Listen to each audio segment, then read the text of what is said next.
안녕하세요. 여기서 많은 분들의 사연을 보며 때론 마음 졸이며 때론 재미있게 즐기고 있습니다. 사람 사는 게 다 거기서 거기라고 생각했지만 어떤 분의 이야기는 정말 깜짝 놀랍기도 했고 어떤 분의 이야기는 저랑 비슷하기도 하고 제 주변과 비슷한 사연도 있어서 공감을 할 때가 많아요.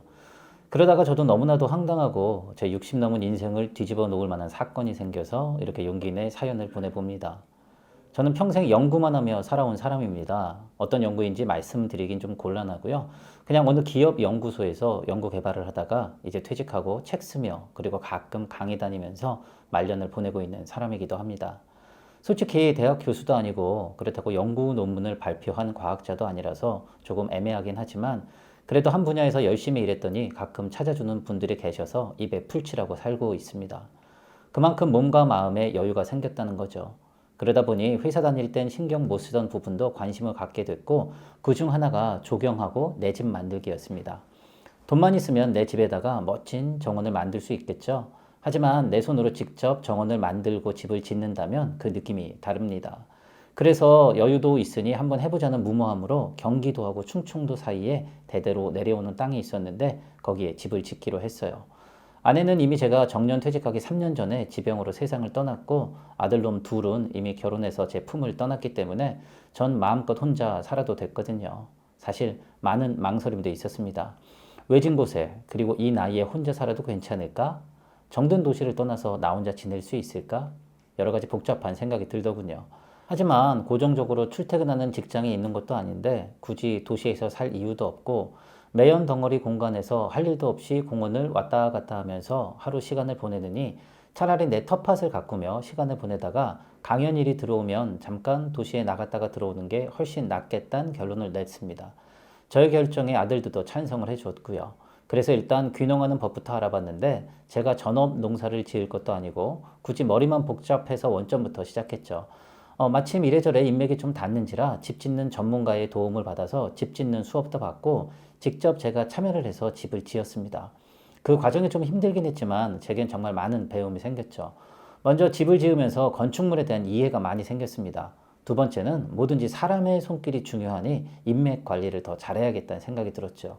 집을 지으면서 알게 된 많은 사람들과 교류를 하면서 학문의 깊이도 그리고 넓이도 넓혀갔습니다. 아무리 무지렁뱅이 거지한테도 배울 점이 있고 제 아무리 유명한 학자래도 무식한 점이 있는 것처럼 건축물 짓는 사람들에겐 정확한 치수와 경험에서 우러나오는 손재주를 직접 보고 배우다 보니 경외감과 존경심이 터져 나오더라고요. 자연히 그분들과 어울리다 보니 그 주변 사람들과 친해져서 한 달에 한두 번 정도 저희 집 정원에서 바베큐 파티도 하고 각자 가져온 맥주나 와인을 마시면서 즐기는 시간을 갖게 됐죠. 소문이 나니까 아름아름 지인들이 모여들고 지인의 지인까지 모이면서 제법 규모가 있는 모임이 됐어요. 솔직히 시골에서 적적하게 살 줄 알았는데 이제는 친구와 동료, 지인들이 가끔 찾아오는 인기 장소가 됐네요. 자연히 사람들 소개를 받게 됐고 그 중에 후배를 통해 부동산을 하는 40대 여성을 소개받게 됐습니다. 외모는 하염없이 청순한 그 자체였어요. 제가 한창 영화에 빠져있던 80년대 무렵 인기 있었던 영화 천녀유언에 나오는 왕조연하고 참 많이 닮아서 더욱 호감을 갖게 됐습니다. 어차피 다 늙어서 새로운 로맨스를 꿈꾸는 건 언감생심이었고 그냥 지인을 통해 가끔 만나 이야기를 나누는 정도였는데 그녀가 어느 날 불쑥 이런 이야기를 꺼냈습니다. 선생님, 여기 땅도 좋지만 나중에 자녀들이 살 땅도 한번 보시면 어때요? 어차피 이 땅은 대대로 물려온 곳이니까 선생님 의지가 들어간 게 아니지만 지금 구입할 땅은 선생님 의지가 담겨 있으니까 더 좋을 수도 있잖아요. 솔직히 땅 살 돈도 없고 별로 그럴 생각은 없었는데 그녀가 자기 차로 땅을 하나 보여줄 테니 구경 가자고 하더군요. 같이 드라이브나 가야겠다는 생각에 쫓아갔죠. 참 오랜만에 설레는 시간이었습니다. 아름다운 여자가 모는 차를 타고 이름도 모르는 지역으로 가서 내 아이들이 살 곳을 미리 봐둔다는 게 정말 재미있었습니다. 무엇보다 차 안에서 그녀와 이런저런 이야기를 주고받다가 그녀를 조금씩 더 알아간다는 게 재밌었고요. 그녀는 아직 결혼도 안 했고 모 명문대 경제학과 졸업 후 부동산 관련 회사에서 수석 팀장을 달고 일하다가 몸이 안 좋아서 돈 많은 사람들 부동산 관련 상담을 해주는 일을 하고 있다고 했습니다. 정말 거창하더군요. 근데 제가 저를 자랑하는 게 아니라 저는 약간 유식한 여자를 좋아하거든요. 저도 공부를 좀 오래 한 사람인지라 아무래도 이런저런 대화가 통하는 여자를 좋아하는데 그녀가 딱 그랬습니다. 저랑 20살 가까이 나이 차이가 났는데도 경제는 말할 것도 없거니와 사회적 문제, 음악, 미술 등등 정말 각 분야에 모르는 게 없는 지식을 가진 여자였어요. 솔직히 푹 빠져버렸죠. 어찌 보면 아들들 나이에 더 가까운 그녀를 제가 짝사랑한다는 게 죄를 짓는 기분이었지만 사람 마음이란 게 마음대로 되는 게 아니잖아요. 간혹 사람들과 그녀가 놀러 올 때마다 그녀의 일거수일투족을 보면 제 심장이 빠르게 뛰는 걸 보면 저는 그녀에게 푹 빠져 있는 게 사실이었어요. 근데 어느 날부턴가 중간에서 주변 사람들 중에 부동산에 관심 있는 사람들이 많아져서 그녀를 소개시켜주고 그녀 역시 감사하다며 자주 연락을 주고받다 보니 가끔 둘이 술도 한잔하게 되고 더욱더 친해지기도 했죠. 그리고 정말 자연스럽게 저의 자산을 그녀에게 상담까지 하기도 했어요. 이래저래 열심히 모아둔 돈과 보험, 그리고 아파트 등을 싹 알려주니 그녀는 제가 자산 관리를 엉망으로 했다면서 차곡차곡 해결해 주는데 그걸 보며 저도 모르게 그녀와 함께 살고 싶다는 생각을 하기도 했습니다. 상상은 상상일 뿐이죠. 하지만 제게도 뜻하지 않은 기회가 찾아왔어요. 하루는 분위기 좋은 카페에서 그녀와 차를 한잔 마시고 있는데 갑자기 그녀가 사모님은 어떤 스타일의 여자였어요? 이런 질문을 하더군요. 너무 뜬금이 없어서 제가 답을 잘 못하고 있으니까 그녀는 대뜸 저보단 더 이쁘고 멋진 여성이었겠죠? 선생님이 저를 보고도 꿈쩍 안 하시는 걸 보면요. 갑자기 그녀의 말이 어떤 의미인지 몰라서 멍해지더군요. 알고 보니 그녀 역시 저를 마음에 두고 있었는데 제가 아무런 반응도 없고 표현을 안 해서 용기를 내어 먼저 이야기를 했다는 겁니다. 저야 당연히 너무나 황홀했고 나같이 다 늙고 한물간 남자에게 이런 아리따운 여성이 먼저 다가와 준 것만으로도 행복했습니다만 한편으로 너무 두려운 거예요. 어떻게 해야 할까 고민하다가 사랑 앞에 나이가 무슨 필요가 있을까 싶어서 그녀와 정식으로 사귀기로 했습니다. 혹시나 성격 차이로 헤어질 경우를 대비해서 주변에는 알리진 않았고 조용조용히 서로 만나서 데이트도 즐기고 또 그녀와 심도 있는 이야기도 나누면서 때로는 자산 가치를 불리기 위한 투자 방법도 서로 얘기하기도 했죠. 하루하루가 정말 즐겁더군요. 또 한편으론 새로운 공부를 하는 것 같아서 재밌었고요. 그녀가 투자할 가치가 있는 아이템을 알려주면 주식이나 부동산에 투자를 했고 조금씩 오르는 걸 보면 일상에 활기가 넘치는 겁니다. 그렇게 우린 결혼까지 생각을 하게 됐죠. 하지만 그녀는 늘 걱정이 많았어요. 아드님들이 우리 결혼을 반대하면 어떡하죠? 걱정하지 마요. 내가 다 알아서 이야기할 테니. 그래서 전 아들들을 불러다 놓고 제가 앞으로 재혼을 하고 싶다고 이야기를 했습니다. 솔직히 아들들이 반대를 하면 호통을 칠까? 아니면 읍소라도 할까? 여러 가지 계산까지 다 해놨죠. 근데 오히려 아들들은 너무 좋아하는 거였어요. 시골 총구석에 아버지를 보내놓고 늘 걱정도 했고 궁금했는데 오히려 제가 재혼을 한다니까 반가워하는 겁니다. 그래서 자신감을 얻어서 그녀를 아들들에게 소개시켜 줬습니다. 물론 당연히 100% 합격을 받았죠. 외모 출중하지 아들들도 경영과 경제학과 나와서 전공 분야에서 전문가로 일하는 터라 그쪽 분야에 해박한 지식을 갖고 있는데 그녀 역시 아들들과 견주어도 밀리지 않는 지식을 자랑하니까 아들들은 입이 쩍 벌어진 듯 하더군요. 나중에 식사 자리가 끝나고 첫째 놈이 저에게 오더니 엄지를 치켜 세우면서 오, 새엄마가 정말 대단한 분 같아요. 이러는 겁니다. 괜히 흐뭇하더군요. 아들에게 칭찬을 받더니 쑥스럽기도 했고요. 하지만 나이 들수록 어려진다고 하잖아요. 내 여자 칭찬을 들으니까 제가 칭찬 듣는 것보다 더 기분이 좋더군요. 그래서 그날 아들 내외랑 만찬도 즐기고 그렇게 우리 가족은 점점 더 가까워졌어요. 그리고 집에서 지인들을 초대해서 작은 결혼식을 올리기도 했고요. 그렇게 우린 부부가 됐습니다. 하지만 생활이 달라진 건 없었습니다. 아내는 아내대로 일이 있기 때문에 서울, 수원, 부산 등으로 일이 생길 때마다 출장을 나갔고요. 저는 저대로 강연이 있거나 혹은 관련 업무를 궁금해하는 요청이 있으면 출장을 나가서 집을 비울 때도 많았죠. 그러다 보니 어쩔 때는 아내를 집에서 일주일에 한 번 만날 때도 있었습니다. 자주 전화 통화는 했지만 그래도 명색이 신혼인데 얼마나 보고 싶겠어요. 자주 영상 통화를 하고 사랑을 확인하곤 했죠. 그날도 서울에서 미팅을 마치고 여러 번과 식사를 하다가 아내 생각이 나서 전화를 걸었습니다. 근데 전화를 받질 않더군요. 아내 역시 춘천에 가 있다가 집으로 오는 길일 텐데 연락이 안 되니까 그냥 바쁜가 보다 이렇게 생각만 했어요. 근데 같이 식사를 하던 사람들 중에 그날 처음 본 사람이 혹시 사모님이 자산 관리 해준다는 분 맞죠? 그런데요. 어떻게 하시죠? 아, 제가 예전에 그분하고 일을 했었거든요. 그런데 아까 다른 분한테 두 분이 결혼하셨다고 이야기를 들었습니다. 갑자기 예전에 아내랑 일을 했다는 사람을 만나니까 반갑더라고요. 그리고 그 몹쓸 호기심이 발동해서 그렇군요. 우리 아내가 예전에 많이 못 살게 굴었죠? 이렇게 농담을 걸었더니 갑자기 그 사람 표정이 난처해 하면서 뭐 아니에요. 근데 요즘도 그분하고 땅 보러 다니시나 모르겠네요. 그러더군요. 자산 관리를 하는 사람이니 이런저런 경제 상황을 알아야 하니까 그리고 당연한 업무 중 하나인지라 당연히 그렇다고 생각은 했지만 그분이 누구인지 궁금해서 물어봤더니 같이 파트너처럼 움직이던 분이 계셨는데 지금은 같이 안 하시나 보네요. 두 분이서 되게 콤비였는데 어쨌든 잘 알겠습니다. 이러더군요. 모르는 사람이 이런 반응을 보였으면 한바탕 욕을 퍼부어 줬을 겁니다. 뭔가 이야기를 하려다가 툭 끊어버릴 때 정말 기분 나쁘잖아요. 하지만 업무상 만난 사람들 중 한 명인지라 일단 제가 꾹 참았습니다. 어차피 계속 볼 사람인데 초반부터 인상 쓸 필요는 없었으니까요. 그리고 저녁 늦게 집으로 돌아왔죠. 원래는 그 사람들하고 술 한잔하고 근처에서 잠을 잔 뒤에 다음날 도착을 해야 하는데 기분도 별로여서 밤 늦게라도 집에 와 버렸습니다. 멀리서 차를 타고 들어가는데 2층 안방에만 불이 켜져 있더군요. 이미 아내가 도착했단 거니까 반갑더라고요. 그래서 현관문을 열고 들어가면서 당신 왔어요? 소리를 쳤죠. 그리고 2층으로 올라가 보니 아내가 침대에 누워서 잠을 자고 있는 겁니다. 순간 웃음이 피식 나더군요. 얼마나 피곤했으면 불을 켜놓고 침대에서 자고 있을까. 어이가 없어서 불을 끄려고 하는데 갑자기 아내가 일어나더니 벌써 왔냐면서 저한테 다가와서 엄청 애교를 떠는 겁니다. 나이 60이 넘어도 여자의 애교는 늘 마음을 설레게 하더군요. 그녀는 오늘 엄청 피곤했다는 둥, 오늘 상담한 사람이 별로였다는 둥, 온갖 이야기를 주절주절 거리더니 저한테서 냄새나니까 빨리 씻고 오라고 하더군요. 술을 마신 것도 아니고 옷에 뭘 묻히고 온 것도 아닌데 자꾸 씻으라고 하니까 씻으려고 욕실로 들어갔는데 멀리서 조그맣게 개들이 짖는 소리가 들리는 거예요. 아내가 원래 키우던 대형 견이 2마리 있어서 서로 합칠 때 데리고 왔거든요. 저랑 아내 그리고 가족들에게는 엄청 순한데 낯선이를 보면 엄청 사나운 개라서 이렇게 심하게 짖는 걸 보면 낯선이가 왔거나 고라니 같은 들짐승을 발견했을 때 뿐일 텐데 제가 샤워하는 내내 개들이 짖더니 이내 조용해지는 겁니다. 그래서 샤워 끝나고 나와서 아이들이 왜 이렇게 짖어댔어요? 하고 물으니까 아내는 침대에서 부시시 일어나더니 애들이 짖어요? 글쎄요. 깜빡 졸아서 몰랐네요. 전 아내가 엄청 피곤한다 보다 그렇게 생각하고 마무리 짓고 잠을 청했습니다. 근데 그렇게 서로 바쁘게 살다 보니 아무래도 집이 방치되더라고요. 물론 빈집으로 놔둬도 상관은 없습니다만 마침 아내가 데리고 온 강아지들 밥도 챙겨줘야 했고 여름에는 지하실에 침수가 종종 생겨서 집안 관리가 필요했어요.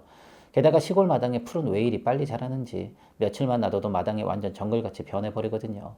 그래서 전원 생활하는 사람들이 엄청 부지런해질 수밖에 없는 이유가 하루라도 쉬면 집안 꼴이 엉망이 되기 때문입니다. 믿을 만한 사람이 집안 관리를 해주는 게 딱 좋았거든요. 그래서 주변 사람들한테 집안에 거주하며 집안 관리를 해줄 만한 집사 겸 가사 도우미를 구한다고 했죠. 역시 입막이란 게 정말 좋긴 좋더라고요. 아는 후배가 바로 소개를 해주더군요. 근데 문제는 30대 아주머니였어요.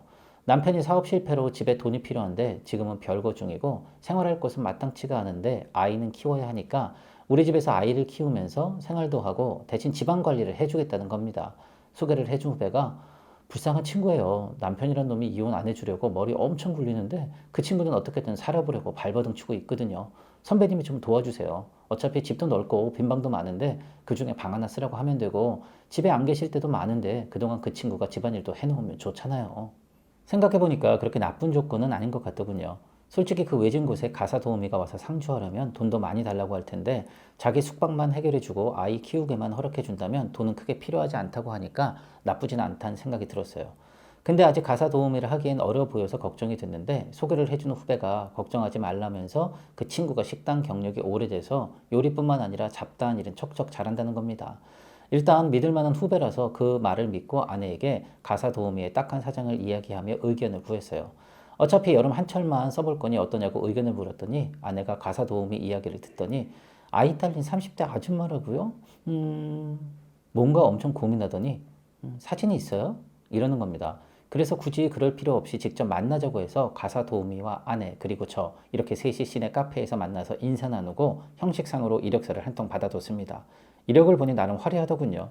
호텔 조리학과 나와서 요리나 조리에 자신 있고 이미 장사 경력뿐만 아니라 가사 도우미로 경력도 꽤 있었습니다. 보아하니 많지 않은 나이에 산전수전 겪은 느낌이 물씬 나더군요. 아내는 가사 도우미를 물끄러미 보더니 혹시 우리 어디서 보지 않았어요? 이러는 겁니다. 근데 가사 도우미는 굉장히 수줍은 듯이 제가 어디서 뵙겠어요? 혹시 봤다면 예전에 제가 일하던 식당에 오셨을 수도 있죠. 이렇게 재치 있게 받아치더군요. 아내는 그 말이 재밌다고 생각했는지 앞으로 우리 집에서 아이랑 잘 지낼 수 있겠냐며 몇 가지 묻곤 바로 집으로 들어와서 살라고 하는 겁니다.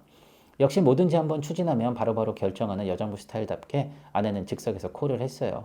그렇게 우리 집엔 사람의 온기가 더 늘어나게 됐어요. 가사 도우미가 데려온 아이는 6살 남자 아이였는데 손주 키우는 느낌이 들어서 참 좋았습니다. 교육을 잘 받았는지 예의도 있고 어찌나 인사성이 밝은지 아침에 저를 보면 할아버지 잘 다녀오세요 이러니까 정말 기분이 좋더군요. 친손주들과는 떨어져 지내다 보니 아무래도 정을 느낄 틈이 적은데 비록 남의 손주 녀석이지만 매일 보니까 기분이 좋았습니다. 자연히 가사 도우미하고도 같이 있는 시간이 늘어나니까 딸같이 느껴지고 하나라도 더 챙겨주게 되더군요. 월급도 더 챙겨줬고요. 그때마다 가사 도우미는 엄청 감사해했고 돈을 주는 저도 기분이 좋았습니다. 일도 정말 잘했어요. 처음엔 우려했던 게 있었는데 요리면 요리, 집안관리면 집안관리, 게다가 강아지들까지 잘 케어해줘서 정말 사람답게 사는 게 이런 맛이구나 느끼게 해 주었습니다.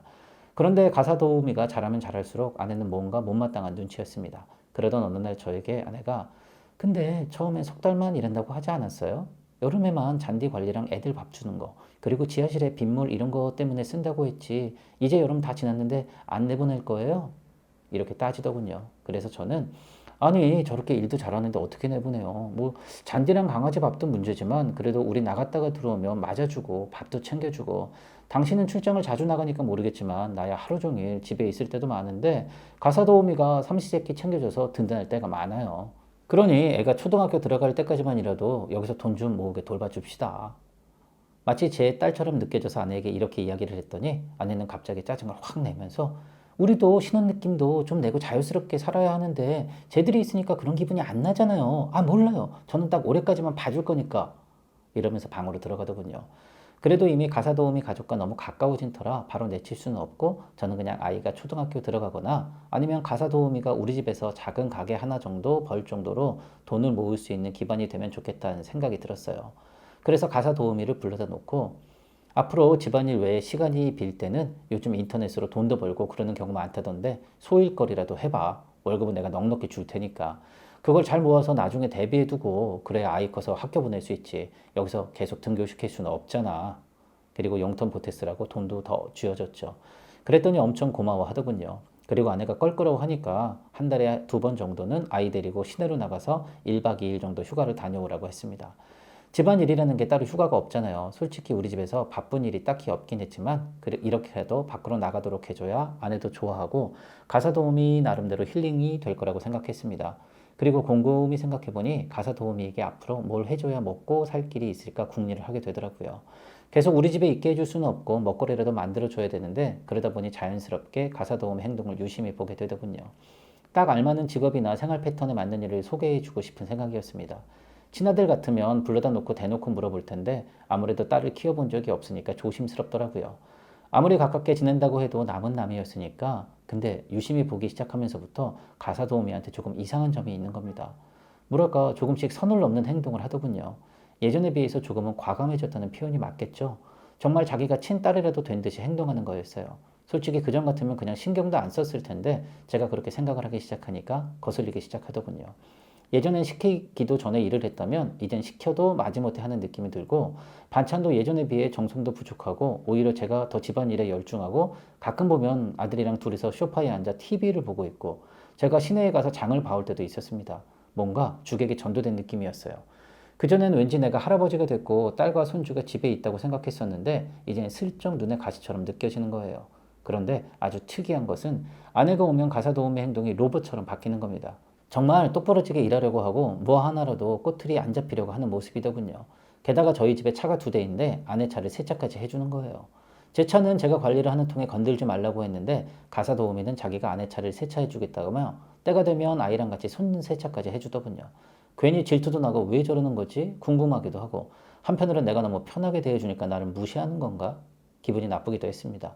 그렇게 생각하니까 간사하게도 점점 마음이 못되게 변하기 시작하더군요. 그래도 내가 월급 챙겨주고 일자리도 알아봐 주려고 노력했는데 은근히 화가 나더군요. 그 사이에 아내는 계속 뭔가 안 풀리는지 전국 각지를 돌아다닌다면서 일주일에 하루 정도만 집에 있고 밖을 나돌아다니는 겁니다. 가끔 아내에게 왜 이리 바쁘냐고 물어보면 별 말도 없고요. 전국을 돌아다니려면 피곤할 텐데 안쓰럽기도 했지만 아내는 아내대로 그런 삶이 좋다면서 씩씩하더군요. 그렇게 바쁜 와중에도 제 명의로 된 땅이나 아파트는 세금만 많이 나오니 자기가 처분해 주겠다며 정리까지 싹 해서 자산 관리를 척척 해주는데 너무 고마울 따름이었습니다. 걱정할 것이 하나도 없는 삶이었죠. 근데 사건이 하나 터지고 만 거예요. 가사 도우미가 있기로 했던 기간도 훌쩍 지나서 겨울이 다 와갈 무렵이었어요. 그래서 가사 도우미를 불러다가 그래 내가 이야기한 대로 앞으로 일거리 같은 거나 용돈벌이 할 것들은 찾아봤어? 이렇게 물어봤더니 가사 도우미는 아직 정리가 안 됐다면서 조금만 더 시간을 달라고 하더군요. 아직 남편이랑 문제도 남아있고 돈이 부족하다며 갑자기 눈물을 보이는 겁니다. 그래서 왜 우냐고 물었더니 저도 다 알아요. 솔직히 여름까지만 있어야 하는데 사장님 덕분에 지금까지 있는 것도 감사할 따름이에요. 근데 아직 시간을 조금만 더 주세요. 저도 눈치 있는 여자예요. 알아서 때가 되면 나갈게요. 이러는 겁니다. 그러더니 갑자기 펑펑 울면서 제품에 안기는 겁니다. 너무 당혹스럽더군요. 이걸 어찌해야 싶기도 하고 행여나 아내가 볼까봐 얼른 가사 도우미를 떼놓긴 했지만 얼굴이 화끈거려서 혼냈습니다. 괜히 오해받기 딱 좋은 상황이었거든요. 하지만 참 기가 막히죠. 아내가 그 장면을 딱 보고 만 겁니다. 아이고 머리가 아프더군요. 아니라고 해명을 해도 아내는 길길이 날뛰면서 난리가 났어요. 가사 도우미도 실수였다며 싹싹 빌었지만 바로 나가라는 아내의 명령에 어쩔 수 없이 가사 도우미는 집을 떠나고 말았습니다. 저도 당혹스러웠지만 결과가 이렇게 되니까 참 할 말이 없더군요. 계속해서 가사 도우미에겐 실수였고 그냥 아빠 같아서 품에 안겨 온다는 게 오해를 불러일으켜서 죄송하다며 문자가 계속 오는 겁니다. 저도 그 상황은 충분히 이해했지만 왜 하필 그때 그랬는지 원망스럽더군요. 괜히 저도 아내에게 나쁜 남편으로 몰리게 됐으니까요. 근데 그날 밤에 가사 도우미에게 톡이 하나 온 거예요. 사장님 정말 죄송한데 사모님 안 계신 날에 제가 집으로 찾아갈 테니 딱 한 번만 문을 열어주세요. 중요한 걸 놓고 와서 그래요. 하긴 갑자기 쫓겨났듯이 나갔으니 빠뜨린 게 있을 수도 있겠다는 생각은 들었습니다. 그래서 알았다고 했죠. 그리고 며칠 후에 아내가 출장 간 사이에 가사 도우미에게 연락을 했더니 얼른 집으로 오더군요. 아무래도 자다 와서 그런지 좀 헝클어진 모습에 제대로 옷도 못 갖춘 차림으로 달려왔는데 가사 도우미가 잠깐 드릴 말이 있으니 보여줄 게 있다는 겁니다. 이것도 무슨 사고를 치려고 이러나? 무슨 꿍꿍이가 있어서 이러는 걸까? 조금 경계를 하게 되더군요. 그런데 가사 도우미가 보여준 것은 거실에 있는 컴퓨터였어요. 자기가 여기에 블랙박스 파일이며 사진을 모아뒀다는 겁니다. 갑자기 이게 무슨 상황인가 좀 어리둥절하더군요. 그러면서 가사 도우미가 저에게 보여준 것은 너무나도 놀라운 것이었습니다. 바로 아내 차에 있는 블랙박스였어요. 아내 목소리와 함께 웬 남자 목소리가 들리는데 아주 가관이더군요. 서로 사랑한다, 어쩌고 저쩌고. 차마 입에도 담기 힘든 진한 대화를 주고받으면서 자동차는 춘천 외곽에 있는 호텔이거나 부산에 있는 곳이거나 어쨌든 아내가 출장 간다고 하는 지역마다 둘은 그렇게 돌아다니면서 온갖 애정 행각을 벌이고 다닌 겁니다. 물론 중간중간에 아내가 진짜로 어느 회사를 방문하거나 진짜로 일을 하긴 하는 것 같았지만 몇몇 장면에선 웬 남자를 만나고 그러고 다닌 걸 알고 나니 피가 거꾸로 솟는 기분이었습니다. 그래서 제가 아니 이걸 어떻게 모은 거야? 그랬더니 사모님 차에 있는 블랙박스에서 다 체크한 거예요. 제가 세차를 왜 했겠어요? 불박에서 SD카드 빼내려고 그런 거죠. 이러는 겁니다. 가사 도우미가 너무 무섭게 느껴지더군요. 근데 왜 이런 일을 벌였는지 궁금해지는 겁니다. 근데 왜 이런 걸 모았어? 그랬더니 가사 도우미가 하는 말이 지금 이 목소리가 저랑 이혼 안 하려고 잠적한 남편이란 작자예요. 이러는 겁니다. 너무 충격적이더군요. 그러니까 가사 도우미 말은 별거 중인 자기 남편이 제 아내랑 바람이 나서 여기저기 돌아다니고 있고 이혼을 하긴 해야 하는데 증거가 없어서 막막해 하다가 가사 도우미로 들어와서 제 아내 차에 있는 블랙박스로 증거를 모아놓고 있었다는 겁니다. 정말 치밀한 계획에 혀를 내둘렀죠. 그러면서 가사 도우미가 하는 말이 남편은 도저히 찾을 길은 없고 연락도 안 되는데 둘이 그렇고 그런 사이라서 이 집에 오면 만날 줄 알았는데 사모님이 아주 기가 막히게 바람피고 다닐 줄 몰랐네요. 어쨌든 저는 이렇게 증거랑 음성을 다 찾아놨어요. 그동안 사장님 덕분이에요. 솔직히 피해를 안 드리려고 했는데 본의 아니게 죄송해요. 정말 친아빠처럼 대해주셔서 너무 감사했습니다. 이러는 겁니다. 근데 가사 도우미야 자기 목적을 이뤘다지만 저는 완전히 아내의 불륜 사실만 알고 상처만 입은 셈이잖아요. 이젠 어떻게 하나 멍하니 있는데 가사 도우미가 사장님 혹시 모르니 자산 한번 조사해 보세요. 둘이 이렇게 돈을 펑펑 쓰고 다니는데 그 돈이 어디서 났겠어요. 그 말을 듣는 순간 정신이 번쩍 들더군요. 그래서 지인을 통해 전문가를 소개받아서 제 자산 관리를 다시 부탁했습니다. 근데 아내에게 뒤통수를 세게 후려맞은 기분이었습니다. 이미 재산을 아주 잘 쪼개서 자기 이름으로 돌려놓기도 하고 제 보험이며 여러 가지들을 자기 이름으로 돌려놓거나 혹은 설정을 걸어 놓았더군요. 말 그대로 제가 돈을 벌어도 아내 입으로 들어가고 제가 죽으면 아내가 팔자 고치는 구조로 만들어 놓았던 겁니다. 모르는 사람이 보면 사모님을 엄청 사랑하시나 봐요. 재무 구조를 전부 사모님 위주로 짜셨네요. 이런 말이 나올 정도로 해놓은 겁니다. 바로 행정소송 걸었고 이혼소송까지 걸었습니다. 거기에 가사 도우미가 증인으로 나서줬죠. 그리고 정신적 위조료까지 청구했습니다. 그 와중에 아내는 미안한 기색을 보이는 게 아니라 부부끼리 경제적 거래니까 법적으로 걸릴 게 없다며 아주 뻔뻔하게 나오는 겁니다. 그러면서 하는 말이 늙은 아저씨가 뭐 이리 돈에 집착해요. 내가 말동무도 해주고 이것저것 다 해줬으면 이 정도 돈은 그냥 준다고 생각하시면 되지. 너무 돈 그러시네. 이러는 겁니다. 정말 황당하더군요. 그리고 그 차분하고 지적이던 아내가 돈 밝히는 여자로 보이니 정내미가 뚝 떨어지는 겁니다. 순간 예전에 그녀랑 일했다는 사람이 생각나서 그녀의 과거를 꼬치꼬치 물으니까 알고 보니 전에 회사에서도 횡령 문제로 회사에 누를 끼친 적이 있다는 거예요. 회사 차원에선 소문나면 이미지 안 좋을까봐 퇴사하는 걸로 마무리 졌다고 했는데 아내는 이미 경제사범으로 전과까지 있었습니다. 제대로 제가 당한 거죠. 사랑한 게 죄였습니다. 너무 믿은 게 죄였고요. 어쨌든 이혼은 확실하게 했지만 재산 문제는 너무 복잡해서 전부 돌려받을 수는 없고 법정에 서서 끝까지 간 끝에 일부만 제가 돌려받게 됐습니다. 그나마 하나 건수는 사기죄로 고소가 성립이 된 게 있어서 아내를 감방에 보낼 수 있었습니다. 결혼 전에 아내가 제 재산을 처분한 게 하나 있더군요. 그 날짜 며칠 차이로 아내의 사기죄가 성립이 된 거였어요. 그래서 제대로 한 방 먹일 수 있었죠. 그 외엔 정말 억울하긴 했지만 어쩔 수가 없더군요. 돈을 돌려받을 길이 없는 거예요. 그 사이에 감정 소모가 너무 커서 지치고 힘들었는데 그때 제가 힘을 준 게 바로 아들들과 바로 가사 도우미였습니다. 정말 친딸처럼 나서서 여러 군데 도움도 주고 힘이 되어줬어요. 물론 가사 도우미는 이혼을 했고 위자료를 받아서 지금은 작은 옷가게를 하며 아이를 잘 키우고 있습니다. 저도 비록 마녀 같은 여자에게 잘못 걸려서 평생 모은 재산을 많이 날렸지만 솔직히 후회는 없습니다. 그 사이에 나름 또 얻은 것도 있으니까요. 비록 내가 낳은 친딸은 아니지만 딸을 하나 얻었고 손주도 하나 생겼고 제가 일일이 말씀은 못 드리지만 이번 일로 아들들도 더 똘똘 뭉쳐서 저를 도와준 터라 다시 한번 가족의 사랑을 느꼈습니다. 역시 내 가족이 있어서 행복했습니다. 여러분도 가족에게 잘해주세요. 어렵게 힘들 때 유일하게 손을 내밀어 줍니다. 어쨌든 저희 긴 글을 읽어주셔서 너무나도 감사합니다.